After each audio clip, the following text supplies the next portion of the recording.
Yon mga insan kabukid. Nandito tayo sa alaga ni Insan Busyong. Ito kay Insan Busing, Insan Istong. Ito yung palay nila na Lab 777 mga insan kabukid Yan. Yan, nag-i-spray sila ngayon ng itong ginamit nila. Quality 0062. Ito yung high potassium mga insan kabukid.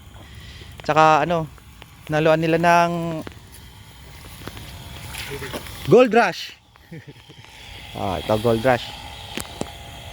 Pang insecticide mga insan kabukid Disclaimer lang po, hindi po mga sponsor yung mga gamot na ginagamit natin mga insan. Ito ay user lang po tayo. Ayan. Ayan si Sabu Jo. Jo! Shout out Jo! Spray muna bago mag-harvest Jo. Yan ang mga lulupit nating mga operator.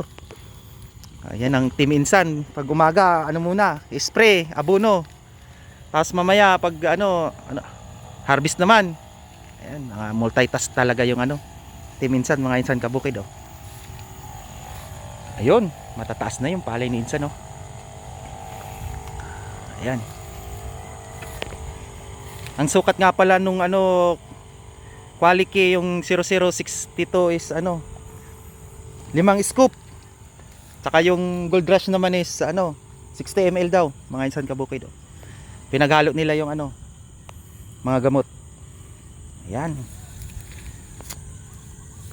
Ayan, ito yung palay ni insan is pang na ngayon. Pang 67 days daw ngayon mga insan kabukid Ayan Ayan yung palay ni insan Ayan. All goods itong Lab 777 dito ni insan natin mga insan kabukid Ayan Yan mga insan kabukid. Kaya hinaluan nila ng pang insecticide na Gold Rush kasi mayroon mga mga insan kabukid. May mga dangaw mga insan kabukid Ayan Okay. Ayan Ayan mga insan kabukid dangaw Ayan, may mga dangaw siya. Yan, kailangan din mapuksa yan mga insan kabukid. Huwag din natin pabayaan kasi malaking din yan sa palay. Magaan ang palay pag nadangaw mga insan kabukid. Kaya sumisip-sip yan ng sinisip-sip nila yung laman ng palay, yung butit.